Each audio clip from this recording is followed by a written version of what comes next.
Comment sonner les cloches de Noël? Dernièrement, nous avons parlé beaucoup sur les relations. Ce sont des messages qui nous ont lancé des défis. Mais la vérité est ceci. La vie comprend les relations. Comment vraiment réaliser les réalisations de nos vies, les choses que Dieu nous demande de faire, notre destinée. Et ça nous aide à bâtir aussi le caractère, parce que le caractère est raffiné sur les principes de la relation. Je n'ai jamais besoin d'apprendre à pardonner tant que je ne suis pas dans une relation. Je n'ai pas besoin d'apprendre à être patient tant que je ne suis pas dans une relation qui travaille ma patience. Alors, ces principes sont développés au travers des relations. Mais la vérité, c'est l'habilité de connecter avec les autres est probablement l'habilité la plus importante que nous allons développer dans notre vie. Nous utilisons cette habileté à chaque jour dans notre quotidien. Alors, pour les prochaines semaines, j'aimerais qu'on vous enseigne comment utiliser ces habiletés relationnelles pour aider les autres et spécialement durant le temps des fêtes.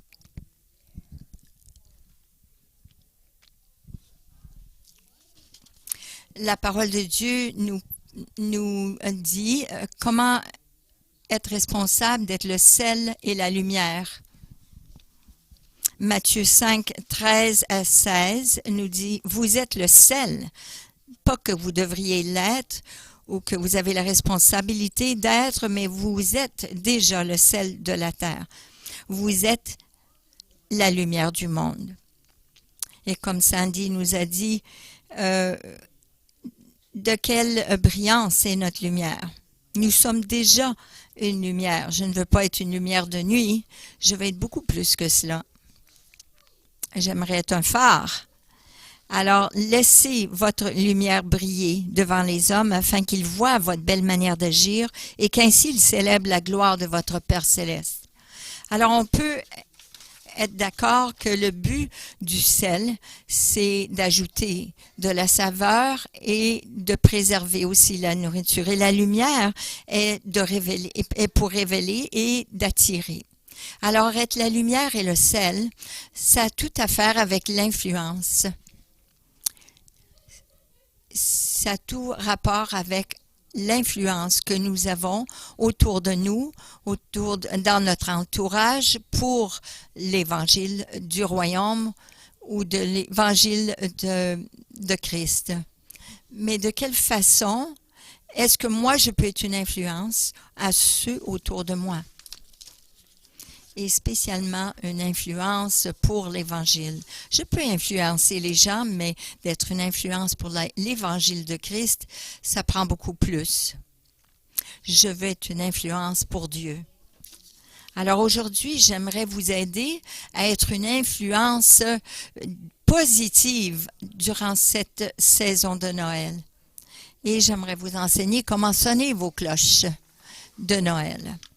Parce qu'à part d'être le sel et la lumière, sonner les cloches, c'est vraiment une autre façon d'attirer les gens. Et si on entend la cloche, on se demande d'où qu'elle vient. Mais c'est un acrostiche qui fonctionne seulement en anglais. Alors, le B de la cloche, on va dire, commence avec la prière. Le mot cloche en anglais veut dire B-E-L-L. Alors, on va utiliser cet acrostiche. Et la première lettre, c'est B. C'est de commencer par la prière. C'est la première chose qu'on devrait faire et la seule et la plus importante. 1 Timothée 2:1 nous dit « J'encourage donc avant tout à faire des demandes, des prières, des supplications, des prières de reconnaissance pour tous les hommes. » Alors, comment commencer? On commence en utilisant les noms d'amis et d'amis, de voisins, de collègues sur une feuille de papier. Et là, on prie pour eux d'une base régulière. Il est possible qu'il y en a qui ne sont pas sauvés et on prie pour eux. Mais qu'est-ce qu'on prie? Oh Seigneur, je prie pour Bob. Et je prie pour Sally, je prie pour Sue, et je prie... Non, c'est... Vous venez de dire à Dieu que vous priez, mais vous ne disiez pas ce que pour lequel vous priez, les détails. Alors, il faut clarifier. Alors, une façon de prier pour quelqu'un, on peut prier la parole de Dieu. On peut prier et déclarer la parole de Dieu et sa volonté pour les gens qui sont sur cette liste. Par exemple, 2 Pierre 3,9 qui nous dit « Il fait preuve de patience envers nous, en parlant de Dieu, voulant qu'aucun ne périsse, mais que tous parviennent à la repentance. » Alors, on prie cela. On prie, Père, au nom de Jésus, je déclare que tu ne veux pas que Bob périsse, mais qu'il vienne à la repentance. Alors, je déclare que ta parole, ta volonté, c'est que Bob vienne à la foi en Christ. Et que la paix qui surpasse toute intelligence gardera son cœur en Jésus-Christ et ses pensées en Jésus-Christ. Alors tu pourras, Seigneur, il pourra avoir une relation avec toi. Alors on utilise la parole et on déclare et on prie ces versets qui déclarent le désir de Dieu pour nos bien-aimés. Les versets qui promettent le salut, qui démontrent l'amour de Dieu. Les versets qui déclarent qui sont exactement, qui vont avec la situation en question. Et nous déclarons ces choses parce que Dieu, sa parole ne retourne jamais sans avoir eu l'effet qu'il désire. Mais aussi parce que nous déclarons aux principautés et aux puissances des ténèbres la parole de Dieu et nous affectons ce monde spirituel. Et ça aussi bâtit notre foi et ça nous aide aussi dans notre façon de prier. Alors on déclare la parole. Et on peut trouver 1 ou 2 versets que nous pouvons déclarer à chaque fois que nous prions pour nos bien-aimés. Et on peut même trouver des versets qui vont avec chaque personne ou leurs besoins. La deuxième chose que nous faisons, c'est que nous prions pour une vision spirituelle. Clarté de vision spirituelle. 2 Corinthiens 4,4 nous dit « Le Dieu de ce monde a aveuglé l'intelligence afin qu'il ne voie pas briller l'éclat que projette l'Évangile de la gloire de Christ qui est l'image de Dieu. »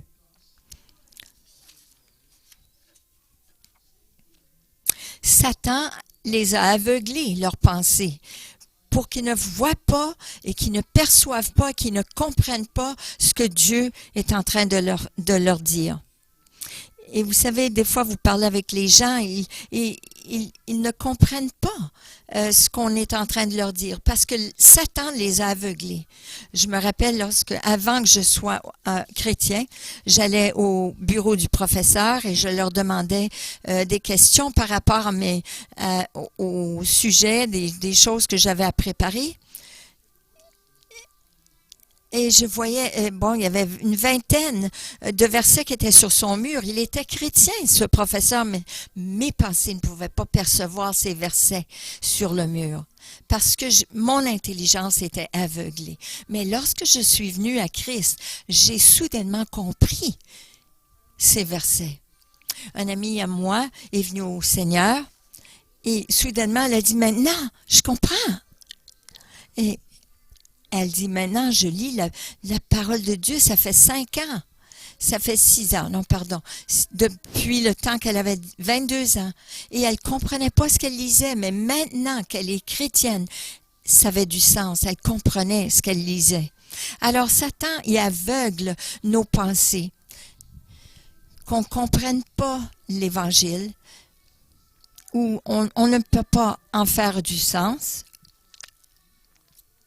Mais une façon qu'on peut comprendre, c'est d'utiliser notre autorité pour déclarer la vision spirituelle pour ces gens.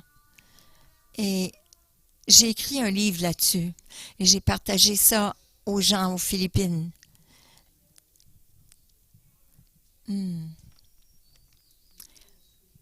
Alors on prie que l'aveuglement spirituel partent et qu'ils comprennent et ils reçoivent la révélation et la lumière de l'Évangile. La troisième chose pour laquelle nous prions, c'est que nous prions que les cœurs soient tendres et ouverts.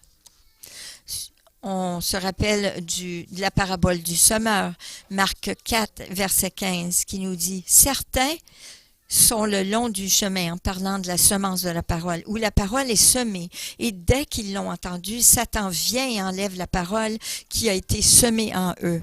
Parce que leur cœur est dur. Et ils ont reçu l'Évangile et leur cœur est comme le sol. Leur sol est dur. Ils ont du mal à recevoir cette semence de la parole. Et si leur cœur est dur ou est peu profond, qu'elle est prise, les choses du monde ont leur emprise sur leur vie, eh bien, ils sont étouffés. Ils n'ont pas la réceptivité de cette semence de la parole et leur cœur est fermé. Alors on doit prier que ces distractions partent et qu'ils puissent recevoir cette semence de la parole et que leur cœur reçoit et prend racine pour recevoir cette semence. Alors on prie pour leur cœur, on prie pour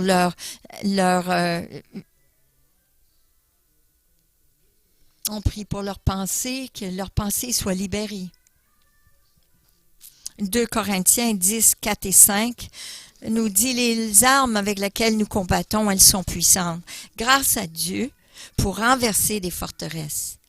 Nous renversons les raisonnements et tout obstacle qui s'élève avec orgueil contre la connaissance de Dieu et nous faisons toute pensée prisonnière pour qu'elle obéisse à Christ. » Alors, les pensées qui nous gardent en esclavage, qui nous empêchent d'accepter la vérité dans nos vies. Et c'est ça une forteresse. C'est quelque chose qui argumente contre la vérité de la parole de Dieu.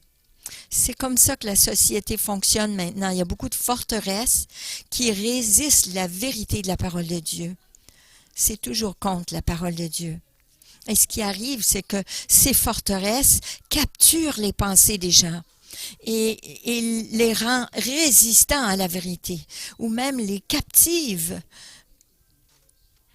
Alors on prie que ces forteresses de pensées négatives soient démolies, soient renversées, et que leurs pensées deviennent libérées de ces forteresses et qu'ils soient libres de répondre à la vérité de la parole. Alors, chaque personne a sa responsabilité pour ses propres forteresses. Mais parfois, nous sommes l'agent que Dieu utilise pour aider ces gens. On peut intercéder pour eux, que leurs pensées soient libérées, qu'ils soient libres de faire leur part et recevoir la parole de Dieu et de répondre selon cela. Alors, si on va sonner les cloches de Noël et aider les gens pour l'Évangile, la première chose que nous devons faire, c'est avec le B. On doit commencer avec la prière et on doit commencer à faire du combat spirituel. Et une fois qu'on commence avec la prière, on fait le E. Le E est facile. Ça serait de manger avec quelqu'un, de partager un repas avec eux.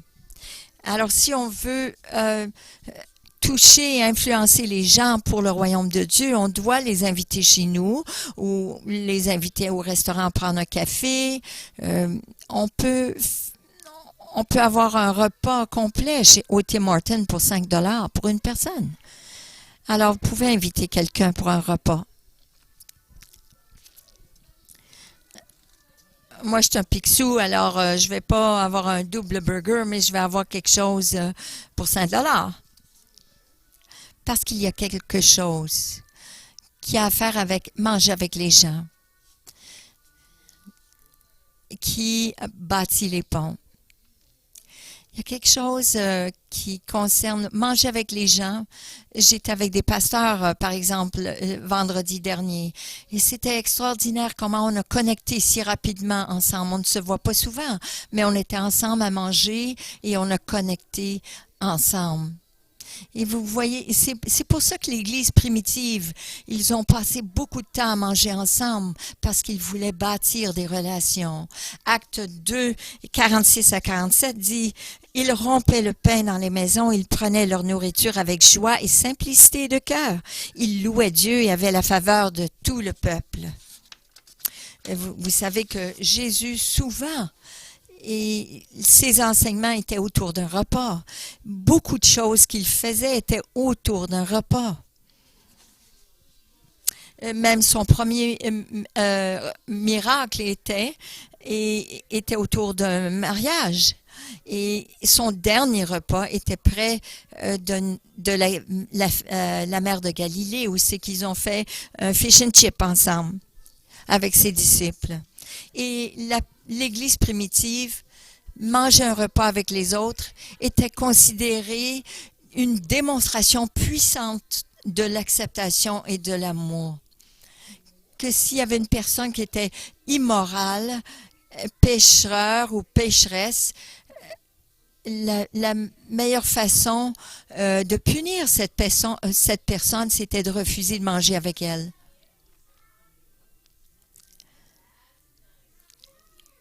Ce n'était pas de le fouetter ou de lui faire du mal ou lui donner une amende. Non, c'était non, on ne mangera pas avec toi. Parce que manger avec quelqu'un, c'est un acte d'acceptation, un acte d'ouvrir son cœur et d'inviter cette personne dans votre vie, dans sa vie. C'est une façon pratique d'aimer et d'hospitalité. Alors, si vous voulez démontrer cet amour envers les autres ou apprendre à les connaître, c'est de partager un repas avec eux. La plupart des personnes mangent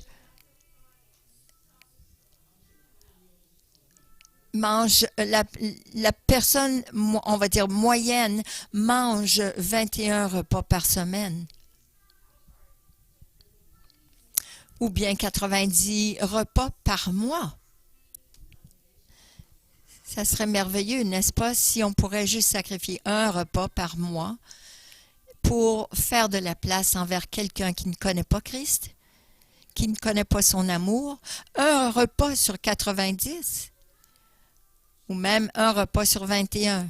Alors, si on va sonner les cloches de Noël et être le sel et la lumière, et les choses qu'on devrait faire pour partager l'Évangile avec les autres, c'est de prendre du temps avec quelqu'un pour partager un repas.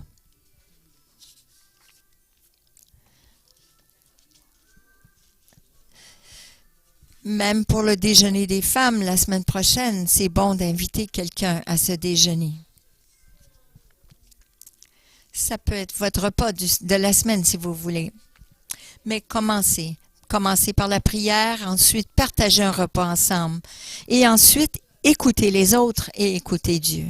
Si vous voulez influencer les autres durant les fêtes pour le royaume de Dieu, prenez du temps à écouter les autres. Jacques 1,19 nous dit ainsi donc, mes frères et sœurs bien-aimés, que chacun soit prompt à écouter, lent à parler et lent à se mettre en colère. Tout le monde devrait être prompt à écouter, lent à parler, lent à se mettre en colère. De vraiment écouter quelqu'un et de poser les bonnes questions, on passe... Ce n'est plus dans notre culture aujourd'hui. Oui, la plupart des gens pensent à ce qu'ils vont dire, ils veulent dire leur affaire avant que l'autre ait fini de parler.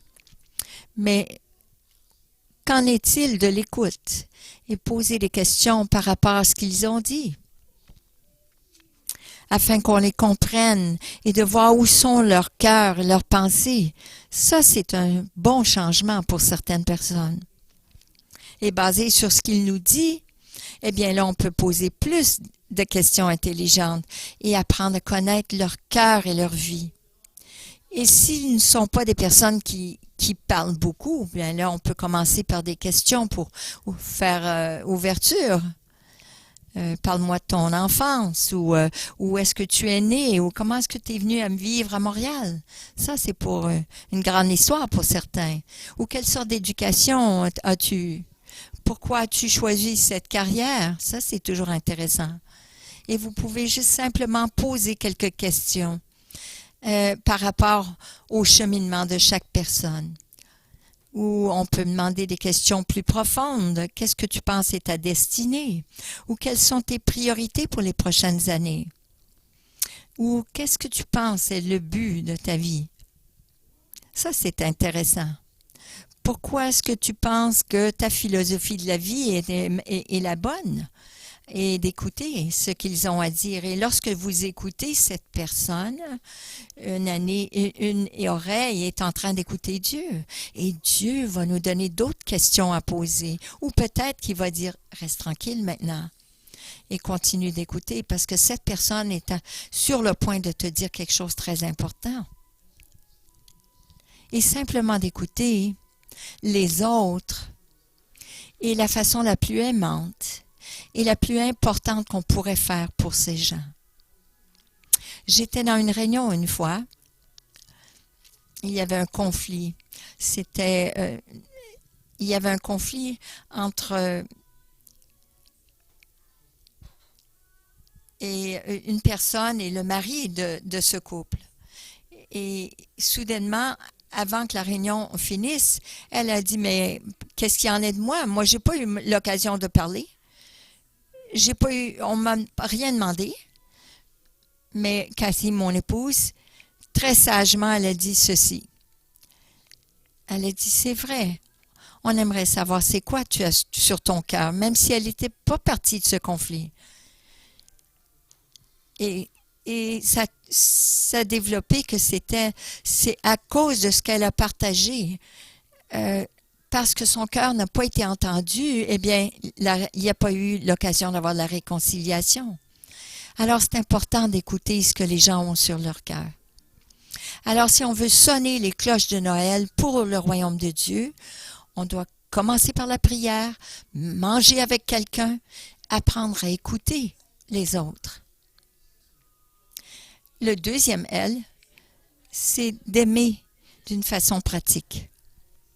Aimer d'une façon pratique. Éphésiens 6:7 nous dit « Servez-les avec bonne volonté, comme si vous serviez le Seigneur et non des hommes. » Ça, c'est difficile. Parce que, non, je ne veux pas nettoyer ça, mais tu es en train de servir Dieu. Oui, vraiment? Mais la Bible dit cela. Servez le Seigneur, pas les hommes. Chaque acte, nous pouvons l'utiliser comme un service à Dieu.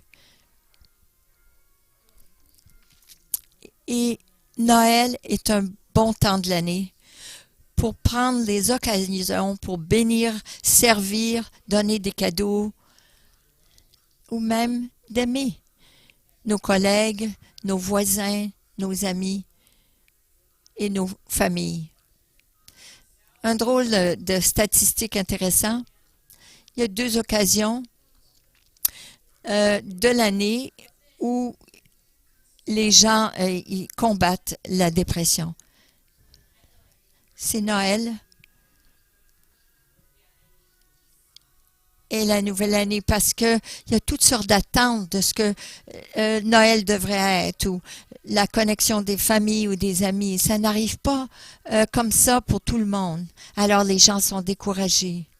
Ou il y en a qui sont seuls et que d'autres sont en dehors de la ville. Parce qu'on regarde les films de Noël et c'est la famille qui se reconnecte ensemble. À tous les 2 heures, il y a un film de Hallmark qui joue. Ou c'est possible que nos familles soient très loin. Et ça pourrait être n'importe où. Et c'est difficile pour les gens. Et de venir à côté d'eux et de les servir. C'est encore mieux que tous ces beaux cadeaux de Noël. Et l'autre occasion, c'est la Pâque. Mais c'est très important d'être un serviteur à Noël. On peut juste pelleter la neige de notre voisin.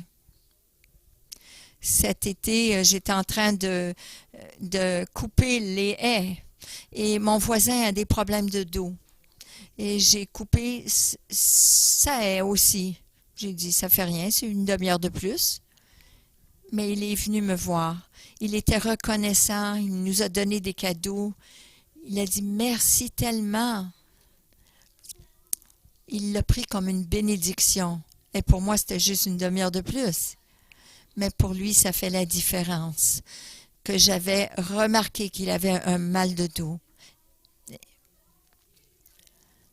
On peut nettoyer, enlever la neige, ou le matin à 7 heures, lorsque le déneigement passe, puis remet la neige dans le garage.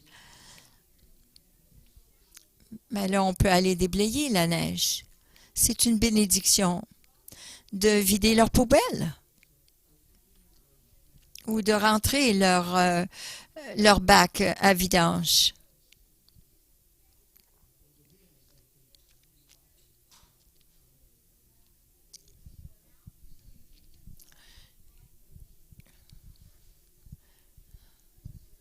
C'est une petite bénédiction, mais on peut faire des biscuits de Noël ou gratter la neige sur leur pare-brise. S'il y a eu du verglas, on peut aller gratter, acheter une fleur de Noël. Il y a toutes sortes de moyens. Leur apporter des chocolats ou un chocolat chaud ou des petites choses qu'on pourrait faire. Ou les inviter à un souper de Noël, comme la semaine prochaine. Un souper gratuit. Il y a beaucoup de choses qu'on peut faire pour servir les autres durant le temps des fêtes. Et ça dit, vous n'êtes pas seul.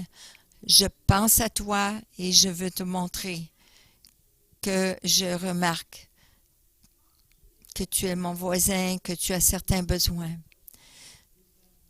Une des vérités de la vie, c'est que les gens sont vraiment sceptiques de nos croyances, mais ils sont attirés par nous.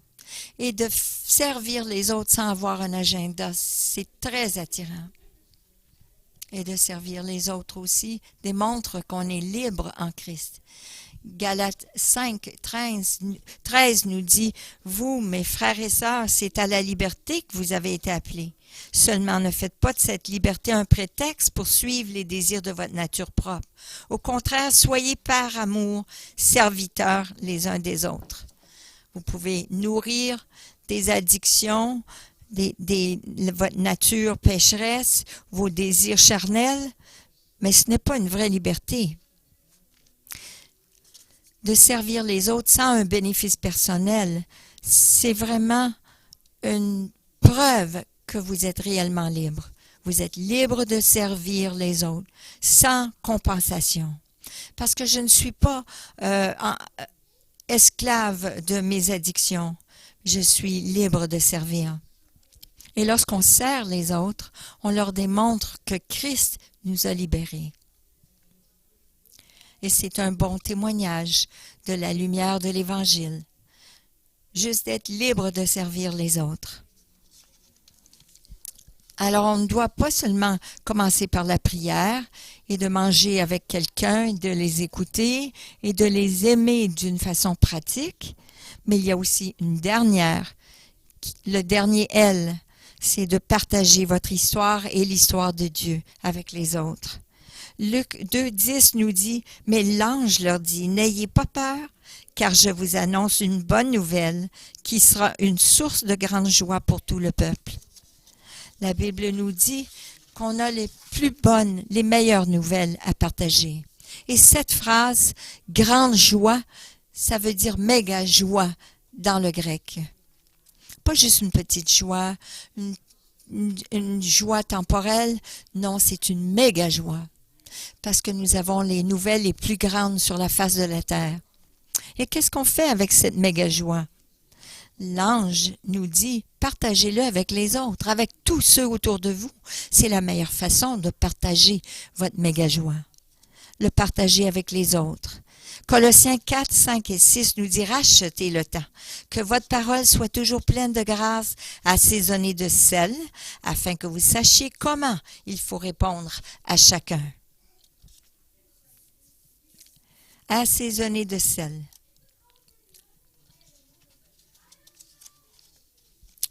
Que votre conversation soit toujours pleine de grâce, assaisonnée de sel, afin que vous sachiez comment il faut répondre à chacun.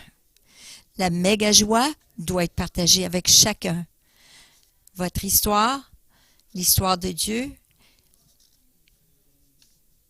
et leur histoire. Pas d'une façon pour les condamner, pas pour les abaisser. C'est bon d'être ici.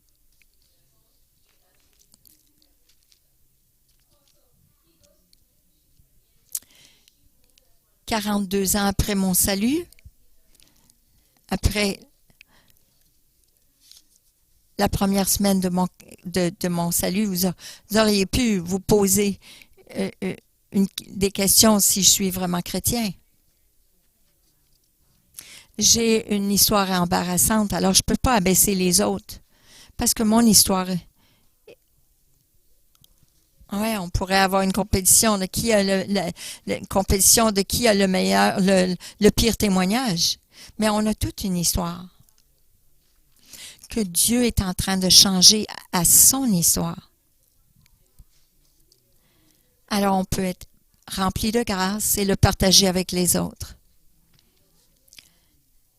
Ça dit, prenez l'occasion, rachetez le temps. Que ce soit la meilleure occasion. Il faut chercher les occasions. Il y a 3 choses qu'on doit partager. On doit partager avec notre histoire, avec les autres. Peut-être que vous partagez avec d'autres, ils ne sont peut-être pas prêts. Mais on peut partager notre histoire. Pasteur Cathy, elle a partagé dernièrement, hier soir. Oui, il y a plusieurs heures. Elle a partagé son salut, son histoire de salut. Mais ce qu'elle n'a pas dit, c'est qu'elle avait une condition de peau, qu'elle était tellement anxieuse, sous stress. Mais en 79, du mois de janvier, le lendemain, on savait qu'elle était chrétienne. L'anxiété était partie, le poids lourd était parti, mais toute sa condition de peau était partie et il n'est jamais revenu. Ça, c'était son histoire, une partie de son histoire. Mais le point c'est que nous avons tous une histoire. Vous pouvez argumenter avec moi, mais c'est mon histoire à raconter. Et c'est cette histoire qu'on utilise pour relater à d'autres, pour leur montrer qu'on s'identifie avec leurs besoins, avec eux. C'est peut-être pas ce que Dieu a fait pour vous, mais c'est ce qu'il a fait dans ma vie. Et voici comment il m'a changé, voici ce qu'il m'a donné, voici ce qu'il m'enseigne. Et voici ce qui est en train de faire la différence dans ma vie. Alors après qu'on a partagé notre histoire, on cherche une occasion pour partager l'histoire de Dieu avec les autres. Notre histoire en premier, ensuite l'histoire de Dieu. L'histoire de son amour pour l'humanité. L'histoire de son amour pour le monde qu'il a démontré en envoyant son Fils mourir sur la croix pour nous. Et l'histoire de ce qu'il veut faire pour chaque personne, avoir une relation intime et la communion fraternelle avec chacun. Il y a une autre chose qu'on peut faire aussi, c'est de partager leur histoire. C'est de leur dire, laisse-moi te dire par rapport à ton histoire. J'aimerais connecter mon histoire et l'histoire de Dieu avec ton histoire. J'aimerais te dire qu'est-ce que Dieu peut faire pour toi? J'aimerais te dire, qu'est-ce que Dieu peut transformer ta vie? Comment est-ce qu'il peut t'enlever ta dépression? Qu'il peut changer tes circonstances? Il peut te donner la paix et la joie. Il peut t'apporter le salut et la rédemption. Que Dieu, parce que le royaume de Dieu, c'est la justice, la paix et la joie. Et il peut te donner l'amour parfait pour remplir ton cœur. Alors c'est comme ça, vous pouvez relater l'histoire de Dieu avec leur histoire. J'ai trouvé ça, c'est la façon la plus efficace de partager l'histoire de l'Évangile tous les jours de l'année. Alors, si on veut partager ou sonner les cloches de Noël à Noël, comment est-ce qu'on fait ça? On commence par la prière. Ensuite, on mange avec quelqu'un. Ensuite, on écoute les autres et on écoute Dieu. On aime d'une façon pratique et on partage notre histoire et l'histoire de Dieu. C'est comme cela qu'on sonne les cloches de Noël et qu'on devient le sel et la lumière à Noël. Commencez, priez la parole de Dieu, priez pour une vue spirituelle, priez pour des cœurs mous ou tendres et ouverts et partagez l'histoire de Dieu. Mais il faut qu'on commence avec la prière, vous savez. Alors, ce que j'aimerais qu'on fasse, ça serait de prier. Pensez à quelqu'un, le nom de quelqu'un maintenant qui n'est pas chrétien, qui n'a pas répondu à l'appel de Dieu ou qui vit un combat difficile, personnel en ce moment. Et pendant que je prie, je vais prier pour Jerry. Personnellement, c'est mon voisin, Jerry. Je vais prier pour lui, mais je vous demanderai de mettre le nom de votre ami, là, de cette personne que vous avez à cœur. Prions ensemble. Père, nous prions en premier lieu pour ta parole. Que tu veux que notre ami soit sauvé.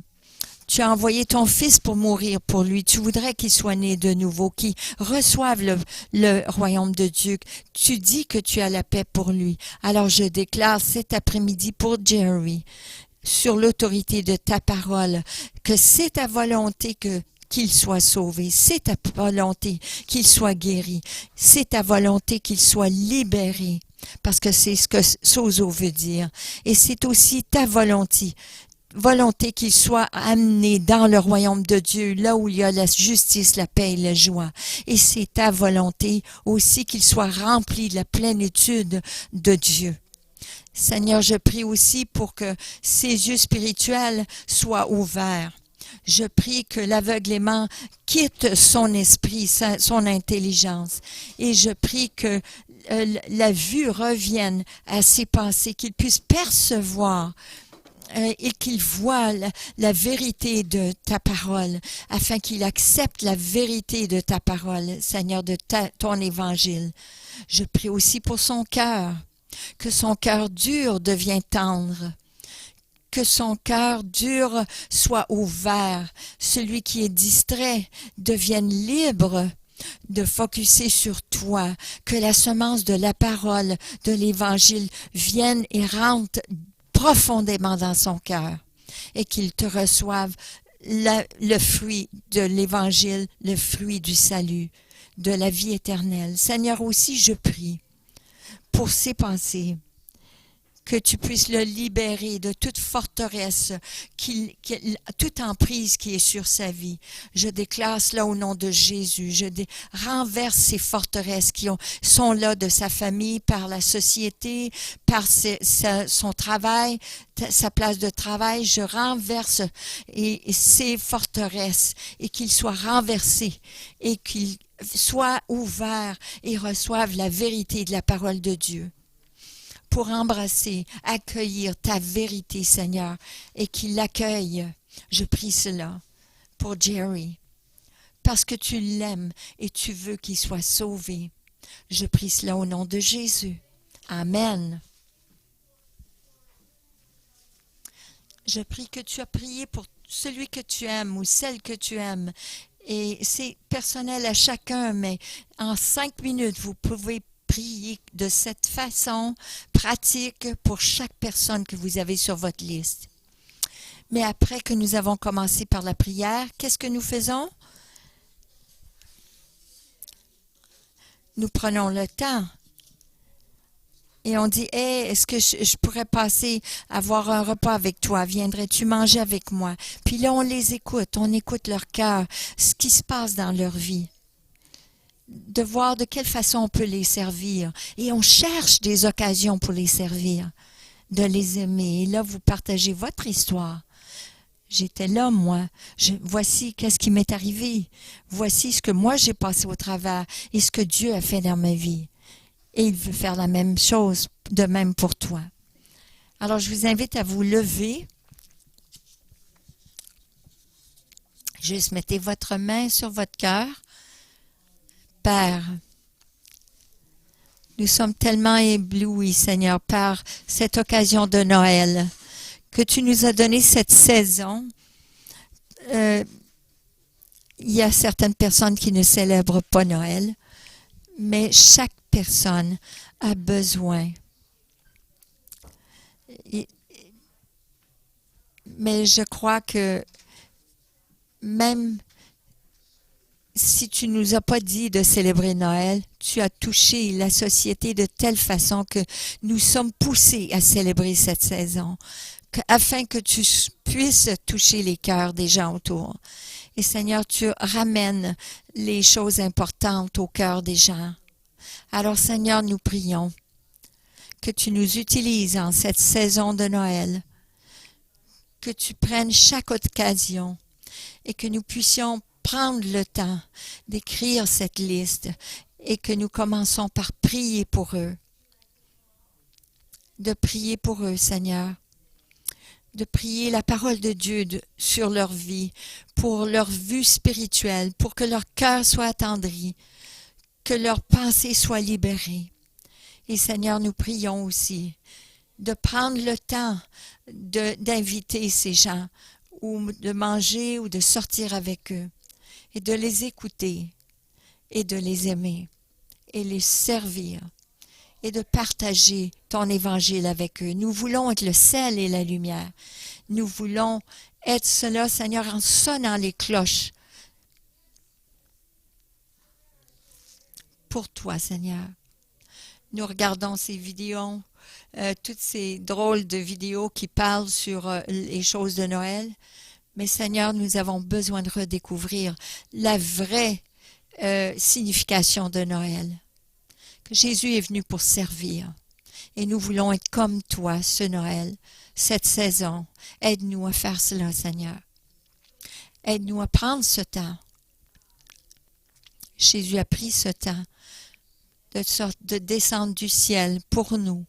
Alors nous voulons faire la même chose pour amener le ciel sur la terre. Nous prions cela au nom de Jésus. Et le peuple de Dieu dit Amen.